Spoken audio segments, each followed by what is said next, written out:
Доброе утро. Всех приветствую на новой серии. Так, мы сегодня проснулись по местному в 5 утра. Пока позавтракал, пока выехал. В общем, уже было без 26 утра. И вот едем, проехали почти 100 километров. Сейчас проезжаем поселок Белгородское. Прям, знаете, я когда сюда еще ехал, темно уже, как темновато было. Вот. Я, получается, проезжал, такой думаю, ничего себе, прикольно. Белгородская в Хабаровском-то крае. Вот. И сейчас, думаю, засниму, как раз когда буду проезжать мимо него. Конечно, на Белгород не похоже, но приятно, когда у нас, к сожалению, в Белгородской области Хабаровского нету. Вот. Так что, так, у нас плюс 4, дождь уже, можно сказать, второй день. Вчера практически, практически весь день вчера этот дождь был.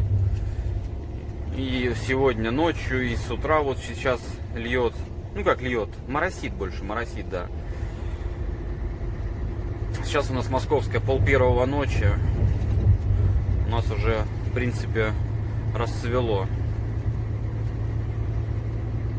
Все, выехали мы из Белгородского и едем дальше. До Читы 2058 километров. Надо бы остановиться где-то в магазин какой-нибудь, попить, купить. У меня вся вода кончилась, все кончилось. Вот. И выдвигаться в сторону свободного, не свободного, там Циолковский или Циолковский, по-моему, там есть поселок, где крайняя заправка Роснефти. Вот. На ней мы доливаемся до крышечки, до горловины и едем дальше до Читы. Получается, у нас будет вот эта заправка до полного бака, и следующая у нас только в Чите. Там, по-моему, 1300 или 1200. Я уже говорил, да, что заправок не будет. То есть нам надо будет на нашем баке 600-литровом доехать до нее. Там как бы хватает. Плюс у меня еще 2 отделения газа есть. Я сейчас только зальюсь, там сразу включу газ. Потрачу его до конца, чтобы сэкономить топливо. Тем более здесь после этой заправки будет еще немного равнин. Равнины будут. Потом уже начнутся эти опять спуски, подъемы, неровности. Вот. Поэтому по равнинкам потратим этот газ, выкатаем до конца и подсэкономим солярочки, чтобы нам по-любому хватило до Читы. Нам и так хватит, просто чтобы не переживать. Мало ли, что в дороге бывает. Поэтому я лично так делаю. Многие, наоборот, оставляют на горы, чтобы сэкономить в горах топливо. Я так не делаю, потому что я становлюсь в горах бригадиром, тошнотом. Все в рацию негодуют, потому что машина не тянет. Вот. Поэтому поедем по равнинке с газом. Все, друзья, всем приятного просмотра. Поехали. Друзья, как там весна у вас? Нормально? У нас вот так. Середина апреля. Снежок поднаваливает. Плюс 2 на улице. Естественно, он сейчас тут весь потает ближе к обеду.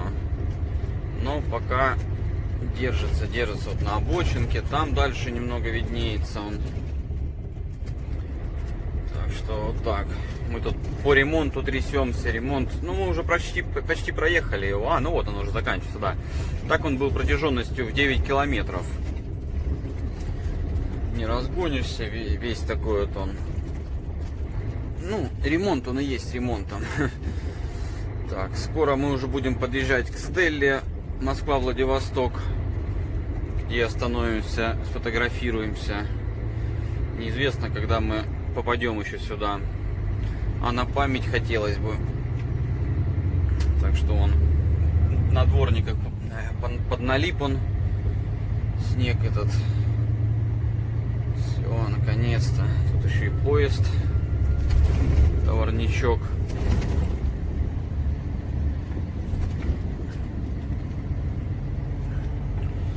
Так, московская без 5:03 ночи, местная 10 утра. надо на поворотиках поаккуратней. Асфальт теперь мокрый и, скорее всего, немного скользкий. Поэтому, мы легкие. У нас на седло давит 6,4, на прицеп 13,4. Поэтому нужно аккуратненько, сильно на этих на поворотах не разгоняться. Все, продолжаем путь. Друзья, остановился я тут у местных, купил меда 1,5 литра, 550 рублей стоит он. Прям посоветовал, сказал, сладкий, вкусный. Там у него много было выбора. Но вот я говорю, посоветуйте что-нибудь. На, вот попробуйте. Там и цветочный, какие там только нету. Так, это в баню кедровый, как он, забыл, называется. И настой. Ой, точнее сироп от лимонника. Тоже посоветовали. Кисленький, сказали, хороший, вкусный. Попробуем. Да уж, друзья, вот это, конечно, погодка тут. Дороги вообще, блин, метет сильно, конечно. Еду он 70 км в час, стараюсь. Потому что, блин, замело вообще. Дороги ни хрена не видно.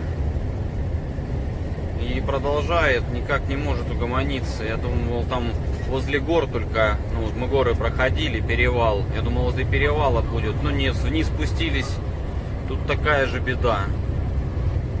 На дворниках поналипло, блин, надо остановиться, где-то поесть и дворники обить.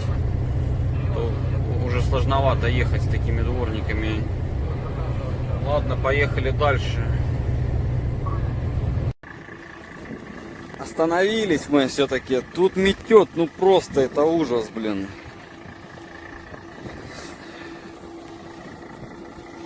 Я уже ехал, щетки там кое-как справлялись. Вот остановился, их оббил. Ну, оно все видно, везде лед, вон он.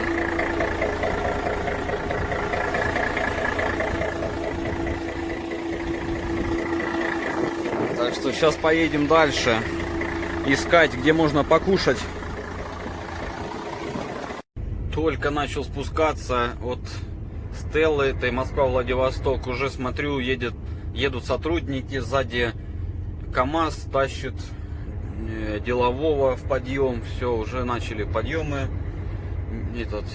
становиться. Да, конечно, блин, с моим весом тоже бы нежелательно прилипать. Сейчас проехали весовую. Ну, у меня веса мало, но так не остановили, посмотрели. Вот. Поехали дальше, аккуратненько. Конечно, да, надо бы, наверное, остановиться, где-то поесть и переждать хотя бы немного эту пургу. А то что-то вообще как-то некомфортно ехать. Метет, блин, не слабенько так. И чистить, что-то они вообще отказываются, по-моему. Они уже, наверное, все, уже думали весна, ковши поснимали. Да, уж весна еще тут даст, наверное. Едем потихонечку, не спеша. Вот останавливался, стучал дворники 10 минут назад, даже меньше. Смотрите, все, они вообще уже не трут, короче, это просто. И остановиться нигде, одна полоска. Ну, одна полоса туда, одна полоса навстречу. И, блин, нигде не остановишься. Ничего не видно спереди, потому, ну, метет сильно. Сейчас кто-нибудь въедет еще сзади, остановишься, обстучать их.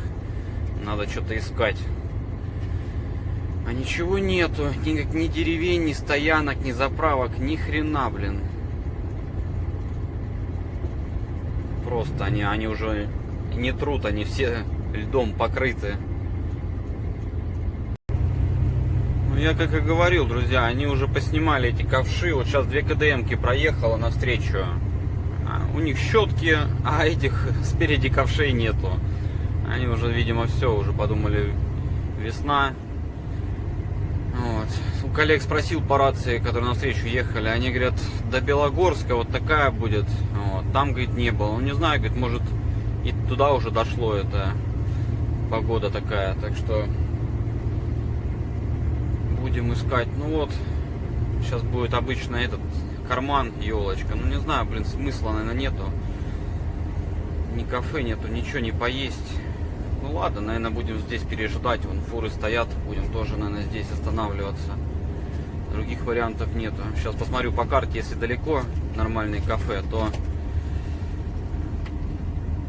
буду здесь стоять. Если нет, то поедем, попробуем, доберемся до кафе. Стою на стояночке, тут кафе ближайшее. Я добирался до нее еще километров, наверное, 30 примерно. Метель прекратилась. Ну как, немножко совсем сыпет, но не то, что как до этого было. Вот, простоял я здесь 3 часа. Сейчас выглянул, смотрю, успокоилось немного. Вот. Единственное, там сзади намело, я не знаю, сейчас как я буду выезжать на дорогу. Вот. Ну попробую сейчас задом, там к заправке развернусь и буду, наверное, ходами выскакивать, потому что там замело. Я сейчас вышел, прошелся, и там немало снега, немало. Ну попробуем выскочить. Надо выезжать, потому что здесь стоять не вариант, потому что ночью только снег именно прекратится, и завтра он опять будет. Поэтому такие дела, друзья.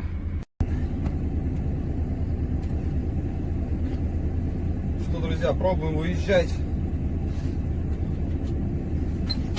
С первой попытки не получилось.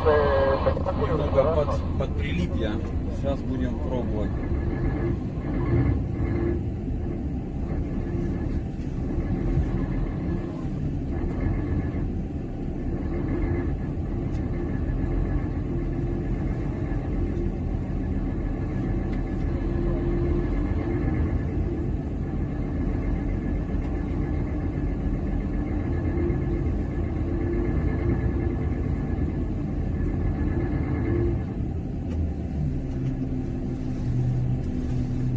Уж так.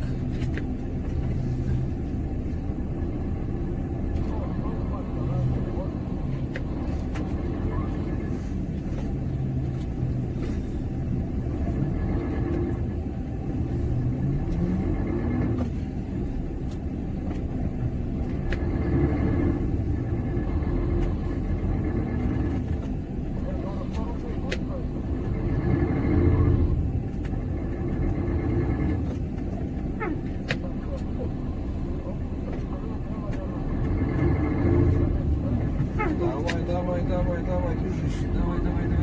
Вот.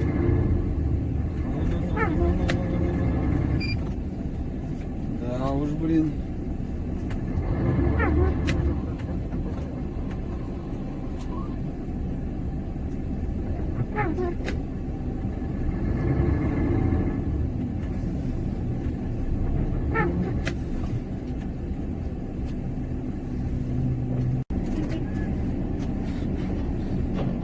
Таким образом, друзья, пытаюсь выехать я со стоянки. Пытался, ничего не получалось. В итоге парень приехал, он стоял тут рядом и вытащил меня.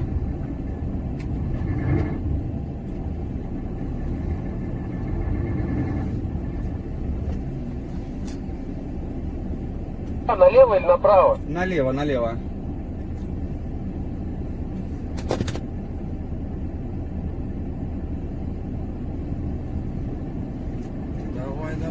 Давай, КамАЗик, давай тащи, во.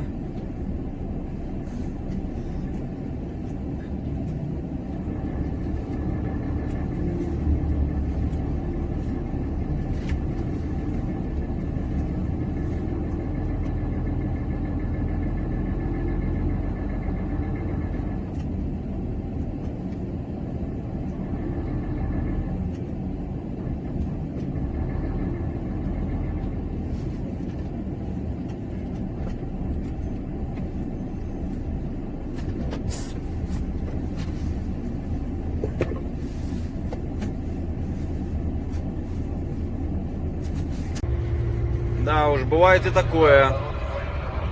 Проездив всю зиму, можно сказать, первую мою зиму на категории Е, не пользовался тросом и КамАЗом.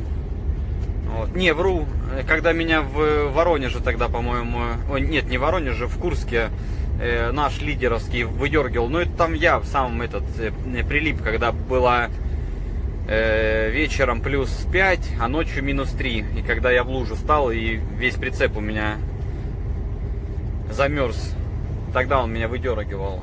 Ну вот чтоб так вот именно снег, я сел где-то, меня за всю зиму не выдергивали. Обходился лопатой и песком, а тут начал выезжать и сел. Там уже, конечно, парень молодец, сам подъехал, вытащил меня. Да уж. Вот он, друзья, этот уже бензовоз кого-то вытаскивает. Стоит там. Маленькую машинку вытаскивает. Это этот же паренек. Да уж. Маленькая машинка улетела. Тут кричали по рации, что тут скользко.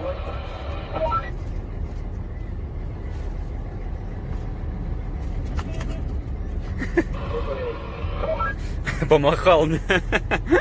У человека работа. Только меня вытаскивал 10 минут назад. Уже маленькую вытаскивает. Не доезжая до Белогорска, вот осталось километров, наверное, 25. Все, здесь сухой асфальт, чистый, снега мало.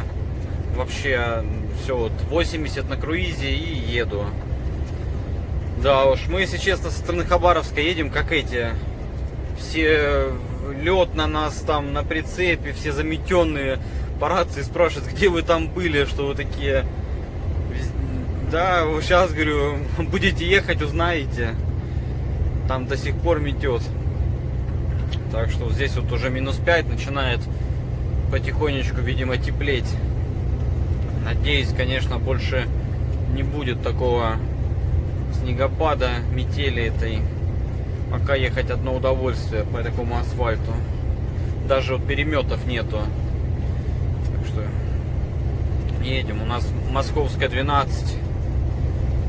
У нас уже солнышко вон оно прячется.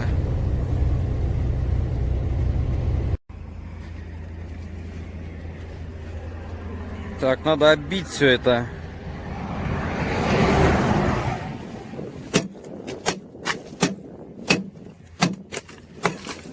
Капец.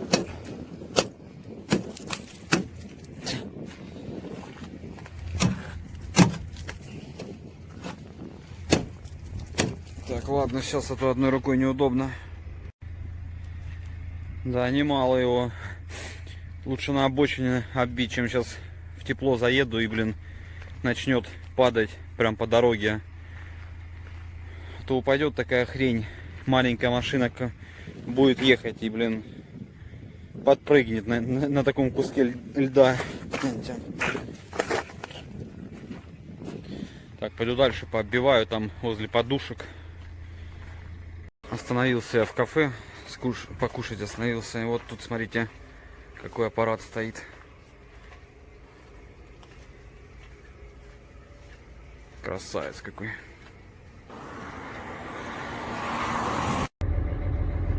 Добрейшее утро всем. Выезжаем мы со стояночки в Свободном. Здесь вчера ночевал я. Заправил полный бак. Вечером по рации спросил у коллег, говорю, много ли людей стоит в очереди. Они говорят, да нету практически никого. Хотя тут обычно, ну, очереди на дороге аж. Говорят, нету никого. Поехал, вот, залил. И выезжаем. Сейчас еще заедем же на эту заправку. Кофе купим. И поедем дальше.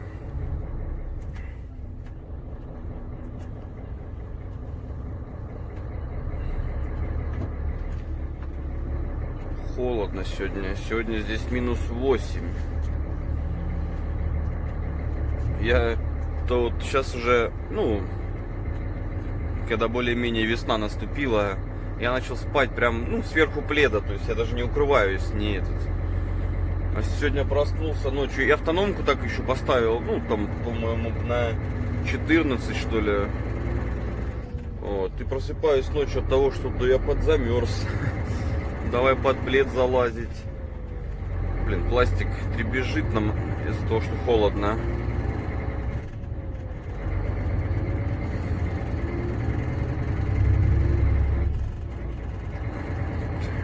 Все, сейчас вот на эту Газпром, Роснефть заедем за кофе и поедем дальше.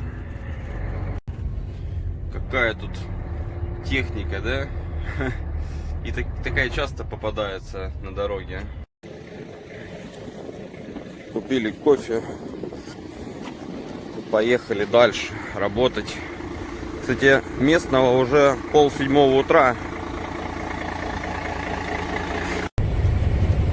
Кстати, хотел поднять такую тему, как езда, манера езды у местных здесь жителей на Дальнем Востоке.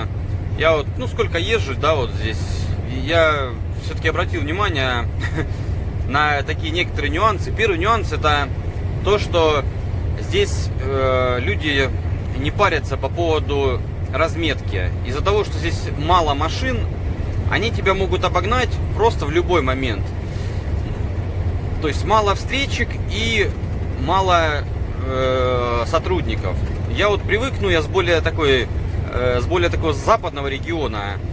И у нас сотрудники, как говорится, тебя ждут везде практически. Ты едешь, они в этих засадах сидят, то там, камеры типа понаставят. Вот. И как бы, в общем, по всей трассе они раскиданы и сидят, тебя ждут, принимают, когда ты там обгонишь где-то там, где нельзя. Разметка не позволяет или знаки. Вот. Здесь же все совсем по-другому. Здесь сотрудников, я вот сколько здесь проездил, здесь сотрудников нету вообще. Они есть, они на постах только. Вот эти посты ДПС или там весовой контроль.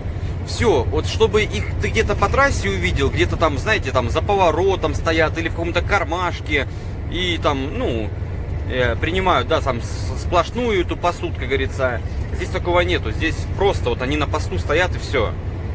И поэтому, у людей выработалось, да, вот у нас вырабатывается, что только где-то сплошная, ты упираешься в машину и не обгоняешь, пока, тебе не будет позволено, знаком или разметкой. А здесь нет, здесь тебя могут обогнать везде просто. Я как-то, привык к тому, что вот если разметка не позволяет меня обогнать, я по зеркалам не то что не смотрю, я начинаю реже смотреть. Вот. Но когда меня обогнали несколько раз там на мостах или там на перекрестках, под две сплошные, я думаю, да нет, надо все-таки быть здесь начеку, потому что в любой момент ты можешь объезжать вот эту ямку там или какой-то, знаете, вот этот нырок-скачок, уходить на встречку, например, да, потому что, встречки мало, и в этот момент тебя просто могут обгонять. Вот такие моменты бывают. То есть здесь люди вообще как бы, не парятся. И это, знаете, это, как говорится, дурной пример, заразительный. Ты сам уже привыкаешь к этому и ненароком иногда самому хочется так сделать, потому что смотришь, там разметка не позволяет. Да, думаешь, что тут, сотрудников нету, сейчас я его как обгоню. Вот.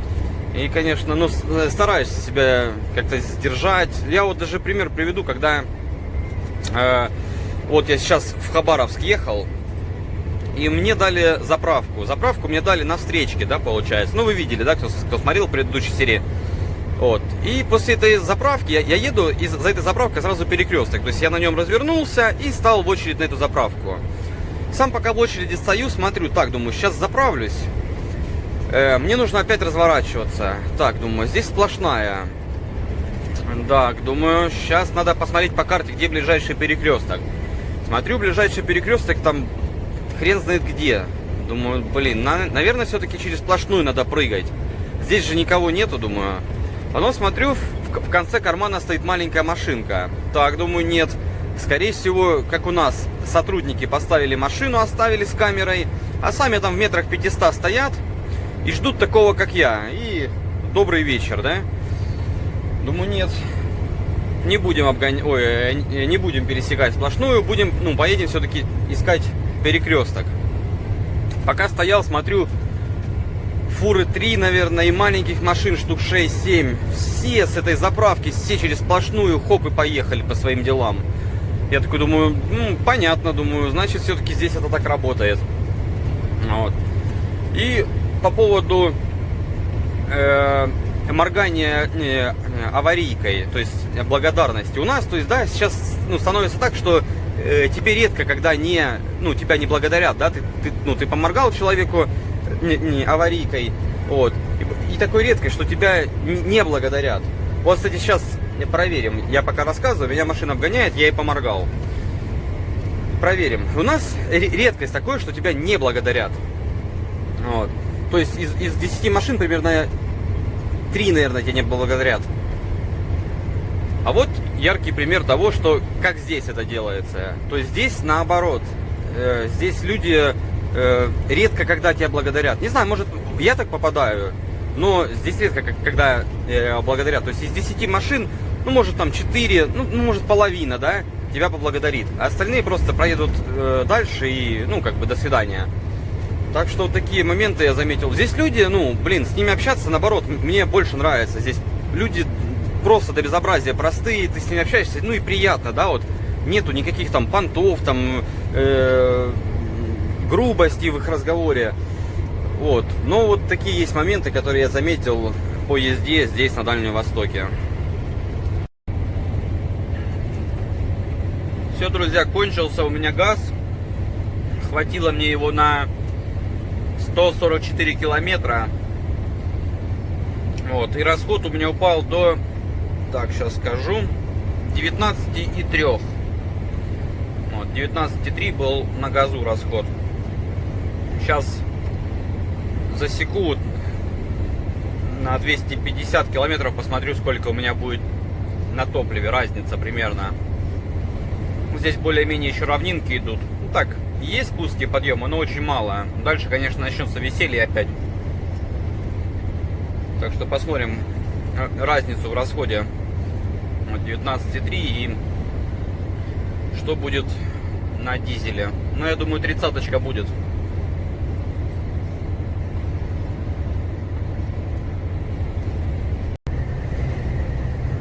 Продолжаем путь. Уже обеденное время. Московское, 8:30 утра. Мы едем. Тут осталось до Ерофея Павловича, наверное, километров 20, где-то так. Не знаю, докуда поедем.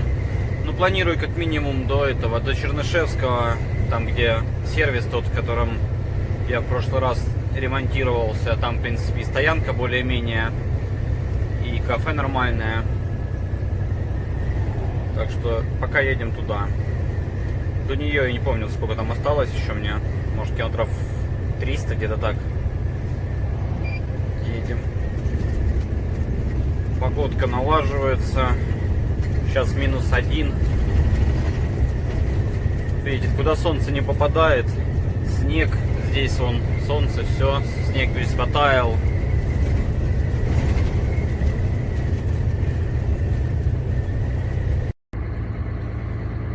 Утро следующего дня. Выезжаем мы из Чернышевского. На стояночке стоял тут подор сети. Тут их две. Почитал в комментариях, не знаю, там правда или нет. По поводу вот этой там было написано, что там топливо сливают и так далее. Не знаю, может, как всегда, вот эта конкуренция и так далее. Вот. Решил на другую заехать. Такая тихая, спокойная, вообще от трассы, наверное, метров 100 вот так. Вот. В душ сходил, вещи все поперестирал, выспался. И сегодня вот в 7 только проснулся. И поехали. Погодка сегодня вот -5 и такая пасмурная. Там такое ощущение, будто где-то дожди идут. Чита 306 километров.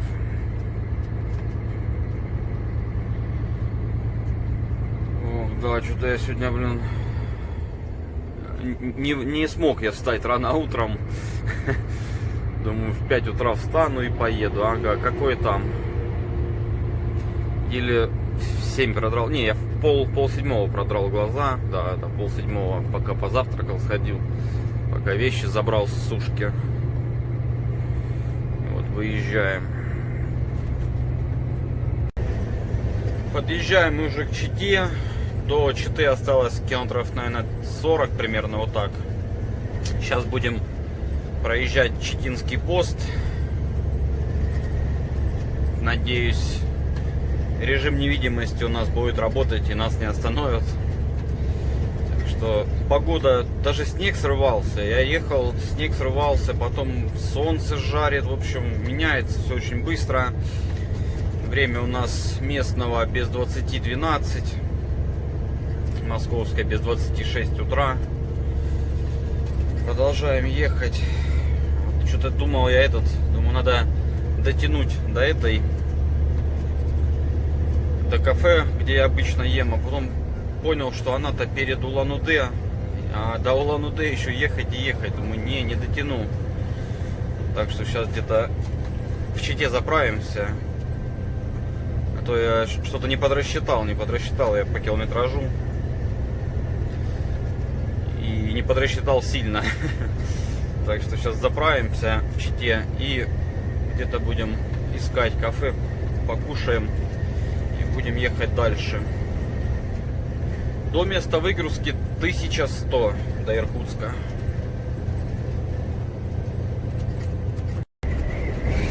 Все, спускаемся вниз к Чите уже.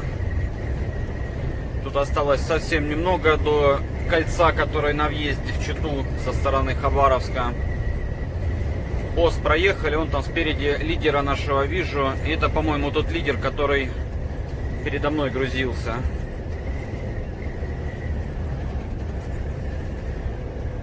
Тоже утеплителем. По-моему, это он. Что-то я смотрю на рисунок вот этой, который, ну, на двери реклама компании.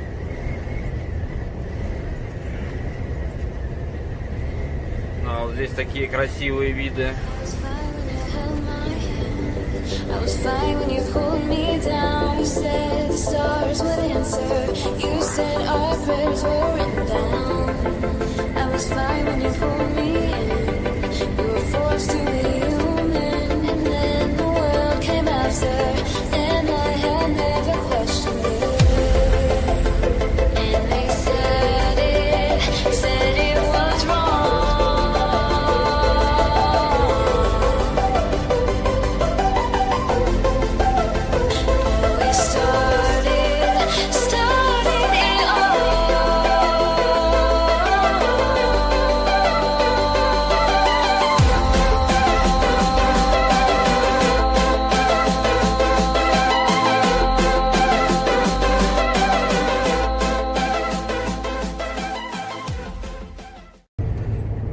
Вечереет уже, местного начала 7 вечера. Проехали мы город Хилок. И сейчас скоро уже будем искать стояночку какую-нибудь. Потому что до Улан-Удэ 270 мы туда не дотянем. Ну, сейчас уже темнеть начнет. А ехать по вот этим спускам, подъемам, поворотам, по темному я не особо горю желанием. Поэтому сейчас будем искать стоянку. Вот. И стоянку будем искать с хорошим интернетом. Потому что у меня уже почти готовая серия. Я ее уже как бы смонтировал. Вот остался вот этот клочок видео, который я сейчас снимаю. Я его вставлю и, в принципе, можно выкладывать. Вот здесь что как бы прикольно на Дальнем Востоке, что когда, например, я ложусь спать, монтирую это видео перед сном, да, например, и выкладываю его на YouTube и ложусь спать, получается. И пока я сплю, оно выкладывается, там, ну, смотря какой интернет, там, например, час-два, да, оно выкладывается. И получается, из-за того, что разница там 6-7 часов с Москвой, то получается, оно выкладывается, когда у вас, ну, там, вечер, да, там, 5 часов, 6 часов вечера, то есть, в принципе, нормально. То есть, люди, те, кто смотрят, да, вы вот, вам оно, это видео получается там после работы, ну, у кого там, да, как получается, кто после, там, домой вечером приходит. Так, буренки, давайте-ка поактивнее этими шевелите. Вот, и поэтому удобно. А так, когда я по московскому времени, то получается так, что я его ставлю, ну, на ночь. И у вас тоже ночь, и у меня ночь, поэтому не очень удобно. Что там, дружище, что случилось-то? Вот что-то у него там пластик валяется, разлетелся, что-то случилось у коллеги. Так, ну, спереди машинка останавливалась и дальше поехала. Наверное, помощь не нужна, я думаю, так бы помогал бы ему коллега. Раз поехал, значит, помощь не нужна. Так что продолжаем путь и, в принципе, заканчиваем серию. Я на стоянку. Все, всем спасибо огромного, всем удачи, вот. Хорошего настроения. Всем пока-пока, до встречи.